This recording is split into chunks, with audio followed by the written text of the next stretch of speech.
"Found your fix right here." Officer Grant Delroy bites off the words as if spitting a seed, one palm on Deshaun Carter's shoulder, grinding him into the cold hood. Breath fogs in the humid night. Beale Street neon washes the metal in sickly blue. The cuffs ratchet, 2 hard clicks, and Deshaun flinches at the bite on his wrists. Delroy lifts a syringe from the trunk lining, holding it under the Bodycam's glare. The tiny LED flares and, in the chrome bumper, the reflection stutters. 233841. "Back up!"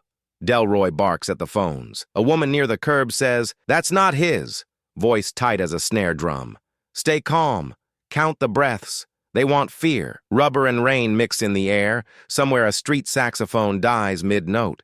Delroy pins the syringe to a plastic bag. "Chain of custody," he mutters, brandishing number 3179 like a shield. The crowd's gasp turns almost in unison toward the still-open trunk. A silver glint winks from under the lip. Delroy's voice cracked through the radio, harsh and certain. "Unit 12 requesting backup 1033.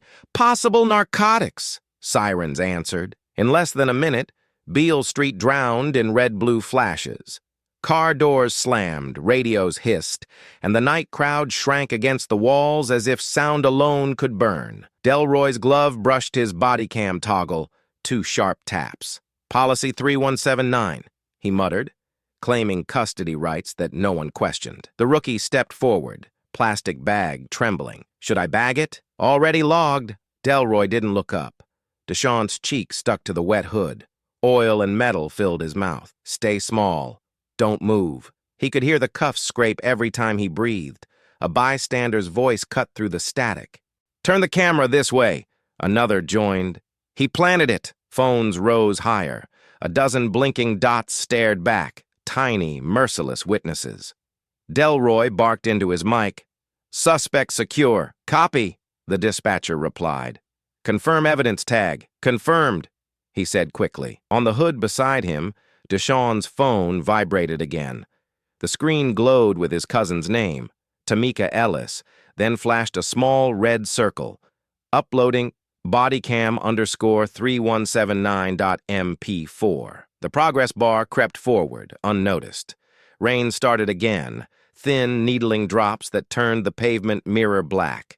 The rookie glanced at the trunk, eyes narrowing. "Sir, that bag, was it there before?" Delroy froze. The moment hung like static before a storm. He slammed the trunk shut, metal echoing down the block. Deshaun's pulse steadied. He didn't know why, maybe because the noise around him suddenly felt nervous. The upload wheel turned once more, steady, deliberate, its reflection spinning inside the chrome bumper as sirens wailed closer. Rewind. 3 hours earlier. The air inside Portview Shipping smelled of rubber and diesel, the kind of place where days blended together. Deshaun Carter wiped the sweat from his neck, clocked out, and stuffed a folded harassment complaint into his backpack. His first formal report since the new supervisor arrived. The man he accused, Elliot Kessler, had smirked as Deshaun handed it over. "Careful what you write, man. My brother's on patrol tonight outside." The night hummed with heat. Deshaun's phone buzzed. Tamika Ellis, his cousin and a local journalist. "You did it?" "Filed it." "You good?" He glanced at the parking lot, noticing a black SUV idling 2 rows away. "Yeah, just tired," she sighed. "They'll push back. Keep your receipts." He laughed once, short and uneasy. "Always do." As he drove down Union Avenue, headlights caught the same SUV sliding into his mirror again. He slowed, it slowed. His pulse quickened. Streetlights painted his windshield amber. Stay calm. Don't feed the fear. He pulled into a gas station, pretending to check a tire, but the SUV rolled past. Slow, deliberate, the driver's face hidden behind tinted glass.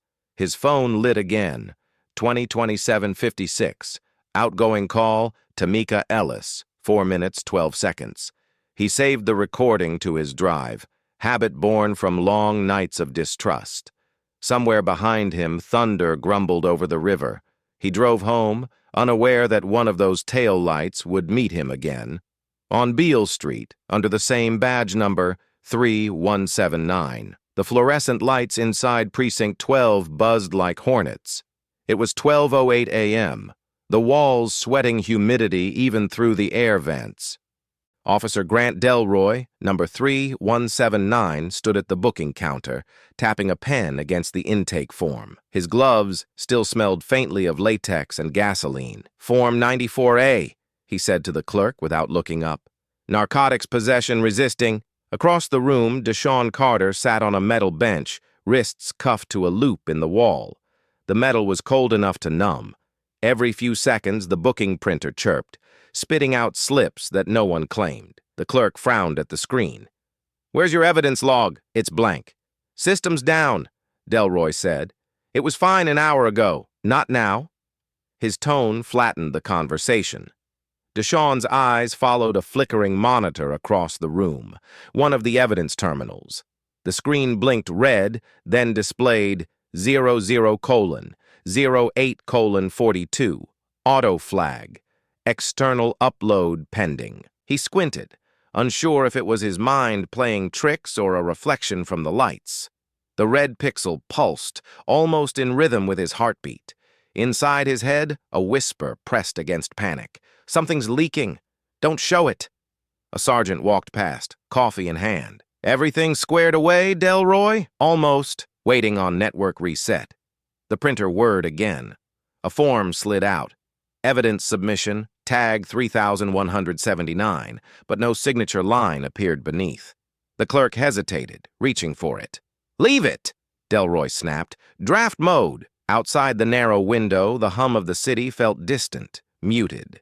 But Deshaun's phone, sealed in an evidence bag on the counter, vibrated once. The LED pulsed weakly through plastic, like a heartbeat under glass. Delroy turned his back to the bench, lowering his voice into his radio mic. "Contain the clip, now, before it mirrors again." But the monitor froze mid-command. The red flag shifted to a new line. File queued for review. External domain. Deshaun stared at it, unblinking. Somewhere, the upload had already left the building. The precinct hallway smelled of burnt coffee and wet uniforms. It was 12:11 a.m., less than 3 minutes since Delroy filed his last lie. The building should have been quiet. Instead, a single phone tone echoed down the corridor. The rookie's hand shook as he pulled his phone from his vest. "Sir, you need to see this." Delroy turned, annoyed. "Not now." The screen glowed pale blue, showing a paused video titled Bodycam _3179.mp4. He froze. The thumbnail showed himself, leaning into the trunk, bare forearm, silver flashlight, and the bright syringe label. The rookie pressed play before anyone could stop him. Footage, timestamp, 23:38:37 to 23:38:41. Officer Grant Delroy, reaching into trunk, retrieving syringe, placing it beneath inner lining. The sound of rain and muffled voices spilled from the tiny speaker. Delroy lunged for the phone, but the rookie stepped back. "It's already online, sir." Everyone's seen it down the hall. Another ping. Then another. Dozens of phones buzzing in sync. In less than 5 minutes, number 3179 trended across Memphis. News alerts flooded in. "Bodycam catches officer planting evidence." Deshaun, still cuffed in the booking room, heard the commotion before he saw the screens. "What's happening?" he asked the clerk. She whispered, "Your name's everywhere." He thought she was mocking him until she turned her monitor around. His face filled the feed, bruised cheek, wide eyes still pressed to the hood. The comment counter spun faster than he could read. He tried to frame him. "Justice in real time. 3179. Remember the number." Delroy stormed toward the IT bay. "Kill the Wi-Fi," he shouted. "Shut the routers down." But the technician only shook his head. "It's mirrored, sir. Dozens of servers already grabbed it. You can't recall the cloud." Deshaun's breath came shallow, a strange calm overtaking the panic. "They can see it now," the rookie whispered. "It's everywhere, man." His eyes darted to Deshaun, almost apologetic. Outside, the first reporters arrived, lights flickering against the glass doors. A voice shouted through the rain, "Officer Delroy, comment on the footage?" He turned toward them, face pale under the harsh fluorescence. "You don't know what you just did," he muttered, but it wasn't clear if he meant Deshawn or the camera. The hallway buzzed with overlapping commands: containment, PR, internal review. Yet the noise only amplified how little control they had left. Deshawn leaned his head back against the wall. The cuffs still cut into his wrists, but something inside him eased, almost weightless. It's out. They can't bury it. Through the narrow window, he saw the reflection of flashing lights, the same hue as the Bodycam LED that started it all, a cycle closing itself. In another room, Delroy's sergeant shouted into a phone, "Suspend him now! We'll say it's preliminary." Down the corridor, a printer clicked alive. Administrative leave order. Officer Grant Delroy, number 3179. Ink still wet, time-stamped 00/1806. Deshawn didn't smile. He just watched the rookie walk past, whispering to no one in particular. Guess the camera had a mind of its own. Outside, rain thickened into a downpour. The city kept scrolling. Most people think this is where justice ends. But this is only the beginning. Morning broke under low clouds, the kind that make the city feel hungover. 9:14 a.m., Memphis Police Headquarters. Reporters clogged the front steps while inside, the atmosphere thickened with denial. Chief Randall Coker, sleeves rolled to the elbows, stared at a frozen clip on the conference screen. Delroy's body cam, mid-frame, him reaching into the trunk. "Context," he muttered, voice flat. "We'll say it's incomplete context." Public Information Officer Sloan scribbled spin lines onto a legal pad. "We emphasize malfunction, sir." Partial upload. Chain of custody breach. The door opened. Delroy entered, uniform stripped of his badge and firearm. His face was colorless, jaw locked. "They suspended me," he said quietly. 30 hours. Pending review. Coker didn't look up. "You're lucky it's not permanent. Sit tight. Let the storm burn itself out." Down the hall, a clerk printed a DOJ liaison memo headed, "Subject, Officer Grant Delroy, temporary duty status." The printer heat filled the small room with the smell of melted toner and cheap plastic. Outside, the story rolled like wildfire. Local outlets pushed breaking banners every 10 minutes. Number 3179, officer accused of planting syringe. National feeds picked it up before noon. Within an hour, the clip hit 1.2 million views. At home, Deshawn Carter sat in his kitchen, surrounded by yesterday's damp clothes. His phone wouldn't stop vibrating. Texts, calls, friend requests, half support, half venom. "They got him, bro!" "Be careful, they'll come for you next." "You should have just complied." The comments blurred together until only one line cut through. "MPD protects its own." Wait for the smear. He didn't want to believe it. But at 2:16 p.m., his manager from Portview Shipping called. "Deshawn, corporate says we have to suspend you until the investigation clears." He exhaled through his nose. "Investigation into what?" "Just procedure." "Don't make this harder." He hung up, the dial tone filling the kitchen. "They found a way to turn it back on me." By evening, his cousin, Tamika Ellis, had uploaded the audit screenshot Deshawn had shown her. The evidence locker line missing from Delroy's submission. She captioned it, "Blank logs don't lie." The post hit 10,000 shares in 3 hours. Her notifications froze her phone. Someone anonymous sent her a message. "Careful where you dig." You're not the first at precinct level. The backlash hit differently. Officers deleted social accounts. Union reps flooded inboxes. Delroy's old partner muttered in the locker room. He just did what they told him to do, but no one said who they were. Night came heavy and slow. Deshawn closed his blinds, turned off the news, but the world outside didn't rest. The hum of an engine idled beneath his window, steady, patient. A black sedan, no markings. He waited for it to leave. It didn't. He checked his phone again. The upload link was still public. View count, 2.7 million. He thought of the word viral. It used to mean something wild, out of control. Now it was justice with a pulse.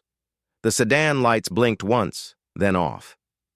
Silence. Inside, Deshawn whispered to himself, not as hope, but a warning. They're just getting started.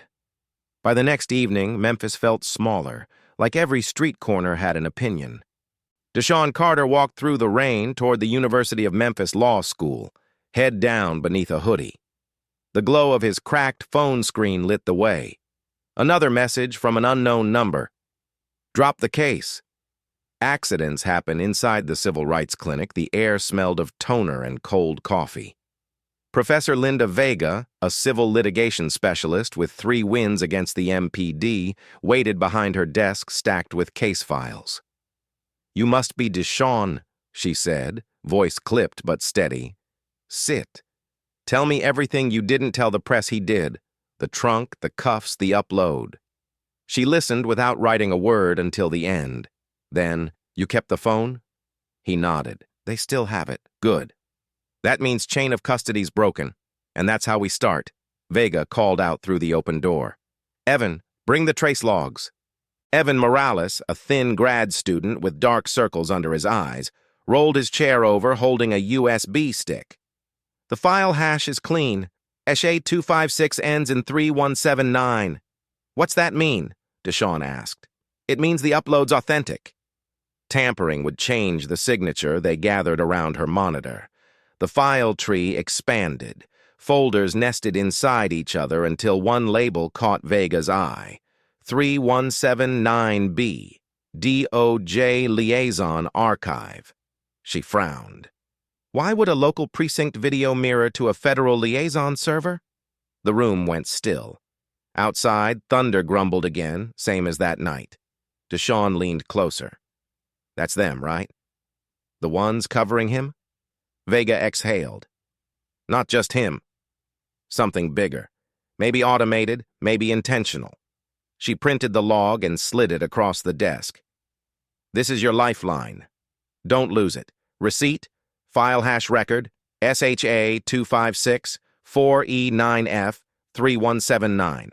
Evan turned his laptop so Deshawn could see a playback chart. Upload origin, mirror path, final node. "There's a pattern," he said. "Every mirrored clip routes through one address before it hits public servers." Washington, D.C. Vega's tone sharpened. "The Office of Justice Programs?" Evan nodded. "Same subnet." The hum of the old ceiling fan filled the silence. Vega straightened the papers into a neat pile. "If they're using federal servers to sanitize footage, we need discovery, subpoena grade." She looked up.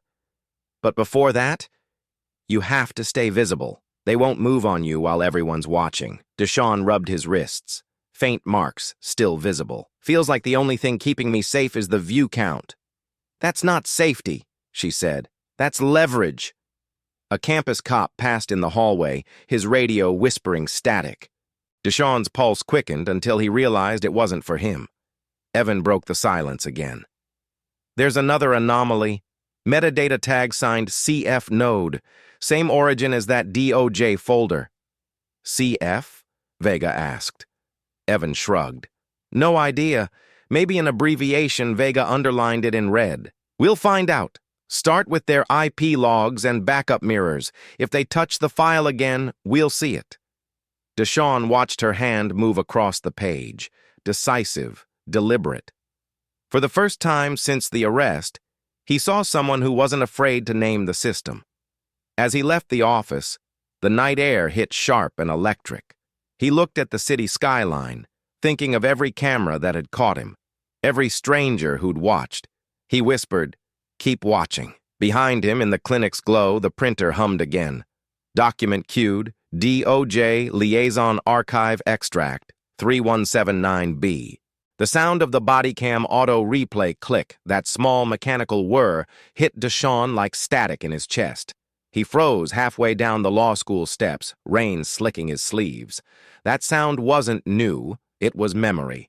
Flashback, South Memphis, 14 years old. The afternoon had smelled like hot tar and honeysuckle. His mother, Charlene Carter, still in her nurse scrubs, was walking him home from the corner store. They were 3 blocks from their apartment when a patrol car rolled up, windows down, radio humming an old blues riff. "Ma'am, mind stepping aside?" the officer asked. His tone wasn't a request. His badge gleamed, 3,179. Charlene's hands shook slightly as she placed her grocery bag on the sidewalk. "What's this about?" "Routine check," the officer said, already reaching for her purse. Deshawn stood frozen, soda can sweating in his palm. The officer's latex gloves squeaked as he unzipped the bag and pulled out a prescription bottle. "Oxycodone," he said. Charlene's voice cracked. "That's for my patient. Pharmacy drop. Read the label." He didn't look. He just nodded to his partner. "Write her up." Deshawn stared at the badge number, etching it into memory as his mother's voice broke. He wanted to yell, to grab the bottle, to make the street notice. But the neighbors watched through blinds. That night she came home with her uniform wrinkled and her hands trembling. "Don't ever let them write your story for you," she told him. "They use numbers so they don't have to see faces." She folded the charge slip and placed it in a shoebox labeled "Keep." The memory faded with the echo of that click whir. Back to present. Rain on concrete. Deshawn leaned against the rail, breath shallow. 3,179, he whispered. It wasn't just a badge, it was lineage, an old wound wearing new armor. He pulled out his notebook from Vega's office and scribbled one line at the top of a blank page, 3,179. Full circle. His phone buzzed again. A new message from Vega. "We have a shot at federal discovery. Be ready." He wiped the rain from his face and pocketed the phone. The street lamps buzzed overhead. A bus roared past, splashing water onto his shoes. He looked toward the courthouse downtown, every window glowing like a dozen small, watchful eyes. He wasn't afraid now, just awake. "Time to finish what she started," he murmured. 3 weeks later, the air in the federal courthouse sub-basement was heavy with toner and cold dust. The hum of servers underscored everything, like an anxious heartbeat buried in the walls. Professor Vega walked beside Deshawn Carter, a manila folder pressed to her chest. "Keep your head down," she murmured. "They hate it when civilians look confident." Inside room B14, a clerk unlocked a metal case and slid a hard drive across the table. "Pursuant to subpoena 24F912, he said flatly. The seal read, "Department of Justice, Memphis Field Division." Vega connected the drive to her laptop. The screen flickered. Rows of file names, each labeled with an MPD case number. One caught her eye, 3179_archive_dojpilot.log. Deshawn leaned closer. "Pilot? Means experiment," she said. "Or cover." The file opened to a list of deleted video entries with routing codes that ended in .justice.gov/mcdp/Memphis Civic Data Partnership. Vega scrolled further, lips tightening. "Look here. Upload timestamp receipt, email header visible on screen, from mcdp_ops@justice.gov, subject 3179 feed test. The time matched the night of the arrest down to the second." Deshawn felt his pulse in his throat. "So they were copying the body cams? Every single one?" "More like filtering," Vega said. "A selective upload program. The city signed on without oversight." The door opened, and a man in a charcoal suit stepped in. "Professor Vega," he said, flashing credentials. "I'm Anthony Reeves, DOJ liaison. We're here to ensure these materials remain secure. Vega didn't move. Secure or buried?" Reeves smiled without warmth. "You wouldn't want to compromise a federal project." Deshawn caught his reflection in the polished conference table, same quiet defiance as his mother's all those years ago. They write numbers, so they don't have to see faces. Vega unplugged the drive and slid it into her bag. "We'll finish the chain analysis ourselves." Reeves's voice followed them out. "Careful, Professor. Not all truth is meant for daylight." In the hallway, Deshawn whispered, he knew Delroy. She nodded. Probably trained him. They passed under a flickering light. Each buzz of the ballast sounded like static in a recording, ghost echoes of the night on Beale Street. At the elevator, Vega paused. This isn't just one cop. This is infrastructure. If we pull on it, something bigger's going to move. Deshawn's answer was calm. Then we keep pulling. The elevator doors closed, sealing the decision. On Vega's laptop screen, still half open in her bag, the cursor blinked beneath the last log entry. Accessed by DOJ_internal_user_Reeves A. The Memphis City Council chamber overflowed with reporters and residents. Every seat filled, the air close with heat and nerves. The sign over the dais read, Public Oversight Hearing, MPD Data Pilot Review. Professor Vega stood at the podium, laptop ready, heart steady. To her left, Deshawn Carter waited, hands clasped. The council chair spoke. Ms. Vega, you may proceed. She clicked play. The monitors flickered, showing Delroy's bodycam footage, frame by frame, the trunk, the planted syringe, the timestamp 23:38:41. A collective murmur rippled through the room. But halfway through, the screen glitched. For a heartbeat, the image pixelated, then cut to black. The room filled with confused whispers. Vega frowned, tapping the keyboard. It's still connected, she said. Then the speakers hissed. New footage appeared, unlabeled, unrequested. 27 thumbnails bloomed across the monitors, each marked 3179_001-027.mp4. The first played automatically. Another officer, same precinct, same pattern, evidence placed, camera toggled off, suspect detained. Then another, and another. Gasps broke into shouts. One council member stood. Where did these come from? The feed's watermark pulsed faintly in the corner. CF node internal mirror. Vega whispered to herself, Clear frame. Phones went up again, capturing the screens. The council chair pounded his gavel. Order! We will have order! But the damage was done. Every frame was already being mirrored online. In the front row, Anthony Reeves from the DOJ liaison office rose, voice hard. Shut it down. These are classified materials. Vega faced him. Classified cover-ups, you mean? Deshawn felt the tension shift. Cameras turned toward Reeves now. He could almost feel the city watching through the glass. The broadcast anchor outside the chamber whispered into her mic. Unscheduled footage has just interrupted the hearing. Leaked files appear to show repeated evidence manipulation within the Memphis Police Department. Reeves slammed a folder shut, signaling to staffers, but they hesitated, half of them recording on their own phones. Vega leaned toward the mic. These files weren't released by us. They were sent, live, to every council member's inbox from a protected DOJ address. Receipt, subject line flashing on monitors.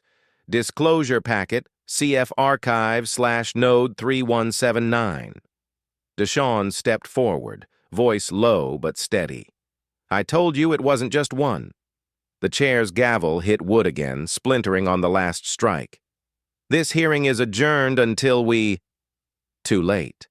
The room erupted as screens continued rolling silent clips, each one showing a different neighborhood, a different victim, the same choreography of deceit. Reporters rushed toward the exits. Cameras swarmed. Outside, rain started again, heavy and relentless, but no one moved. Vega turned to Deshawn. This isn't exposure, she said. This is detonation. He nodded, eyes fixed on the glowing monitors as one more thumbnail appeared. An unmarked file with no timestamp, just a title, 3179_final.mp4. The screen froze on that name. Then the lights flickered, and every monitor went dark at once. Somewhere in the distance, sirens began to rise, different, sharper, urgent. The parking garage was nearly empty, echoing with the hum of rainwater dripping through concrete cracks. 10:56 p.m., the kind of hour when truth sounds like a confession. Deshaun Carter stood under a flickering light, hoodie soaked, phone flashlight dimmed to a low red glow. Beside him, Professor Vega kept watch near the stairwell. Her voice was a whisper. "You're sure about this?" He nodded. They reached out. Said they had proof footsteps. From the shadows, a figure emerged. Riley Kwan, pale under the sodium light, a messenger bag slung tight across their chest. "You don't know me," they said. "I used to contract for the Department of Justice, data systems, video integrity audits." Vega folded her arms. "Then you're part of this." Riley shook their head. "Not anymore. I built part of it. Didn't know what it was until it started eating the truth." They opened the bag and pulled out a solid-state drive wrapped in brown paper. "You want answers? Here. It's called Clear Frame, federal subcontractor disguised as a digital transparency initiative. They were supposed to stabilize viral Bodycam footage, filter anomalies, prevent riots. But what they did was rewrite evidence before it ever reached the press." Vega blinked. "Rewriting? You mean they altered metadata, visual layers, even time signatures? Look here." Riley tilted the drive toward the light. A small engraving read, "CF Audit 3179. Receipt, drive label, CF Audit 3179/DOJ Pilot Node." Deshaun exhaled. "They used my video as a test run," Riley nodded. "The first public one. After the upload mirrored, their failsafe kicked in. It's why the files kept replicating. The system tried to bury it and accidentally made it viral." Vega's eyes narrowed. "Who authorized this?" "Names are buried under contractor IDs," Riley said. "But the funding?" "Federal. Office of Community Resilience. They think their maintaining peace reign hammered the garage floor. The world above felt impossibly far away." Deshaun took the drive, the metal cold against his palm. "If we leak this, what happens?" Riley's voice softened. "You expose the machine that decides what's real. You make the camera honest again." A car door slammed somewhere above them, footsteps descending. Riley's head snapped up. "They tracked the device! I've got to go! Where will you—" Vega started, but Riley was already moving, fading into the dark. "You didn't just expose them," their voice echoed. "You activated them." The sound of retreating steps mixed with sirens outside, a low wail building across the city. Vega turned to Deshaun. "We need to duplicate the drive." Tonight he nodded, clutching it tight. "We'll get it to Temecca." She met his eyes. "Once this goes out, there's no going back." He answered, "We passed that line weeks ago." They moved toward the stairwell as a single police radio crackled faintly in the distance. "Unit 12, request copy of file 3179. Deshaun didn't look back. The drive felt heavier now, not just proof, but inheritance. Somewhere in the dark, a red LED blinked once, then went out. 2 months later, Washington sunlight burned off the last of the morning fog. Rows of cameras pointed toward the marble steps of the DOJ headquarters, where a blue banner read, "Transparency Initiative Accountability Hearing." Professor Vega stood beside Deshaun Carter, both framed by microphones and restless reporters. Her suit was pressed, her tone restrained, but the edge in her eyes remained. The Deputy Attorney General stepped to the podium, reading from a prepared statement. "Effective immediately, all contracts under the Clear Frame Data Partnership are suspended pending criminal review. Multiple Memphis Police Department officers, including Officer Grant Delroy, have been indicted for falsifying evidence." Click, click. The sound of shutters swallowed the courtyard.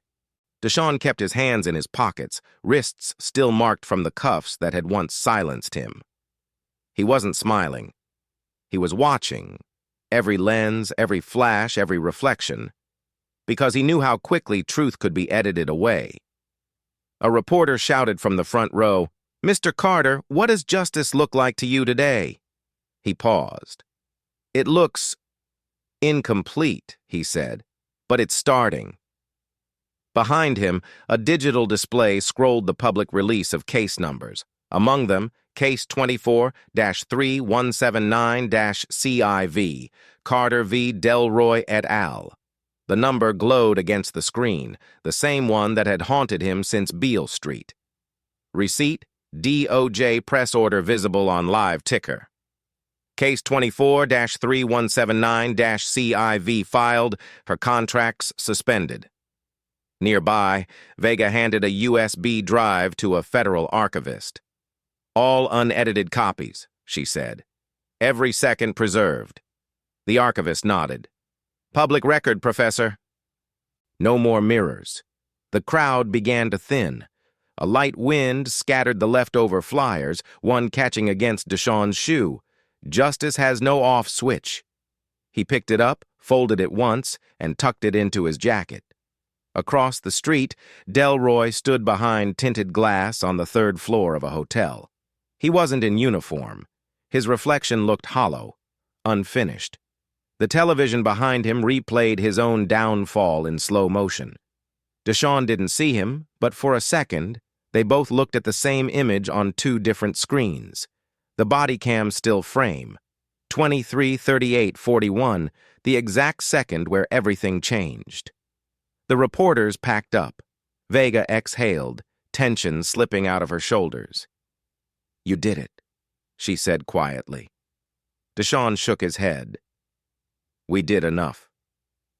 The last camera flash popped, freezing them in light before fading back into the noise of the city. Evening settled soft over South Memphis, the kind of gold light that made everything feel briefly forgiven. Deshawn Carter sat on his mother's porch, the smell of fried okra drifting from an open window. The cicadas hummed, steady and unbothered by history. Charlene Carter placed 2 mugs of coffee on the rail. Her hand still trembled a little, the tremor age and memory both. "They called this morning," she said. "Said my record's cleared." Deshawn looked up. "After all these years?" She smiled faintly. "The state loves late apologies." She reached into her sweater pocket and pulled out a folded slip of paper, edges yellowed and soft.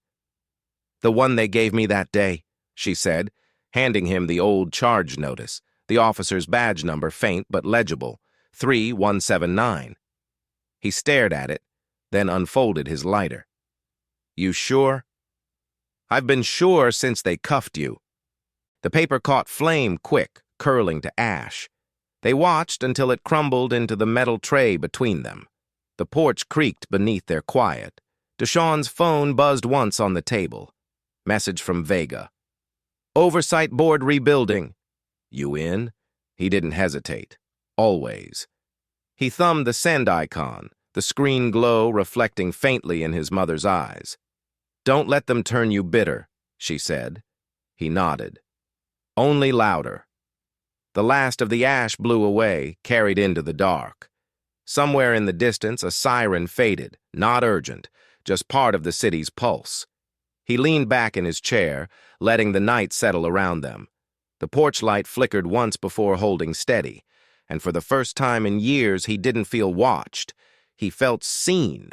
The frame freezes, 23:38:41, the second the lie began, now the second the truth refuses to die. Every system writes its story in numbers, badge, form, file name. But numbers can't hide forever. The sound of a Bodycam click layers over a heartbeat, slow, steady, unedited. They built mirrors to control what the world saw, but mirrors break, and what escapes through the cracks can still change everything. Images overlap. Delroy's badge sealed in evidence, Vega testifying, Charlene Carter unfolding her cleared record, Deshawn walking past the courthouse, each frame a pulse of unfinished justice. Justice isn't clean.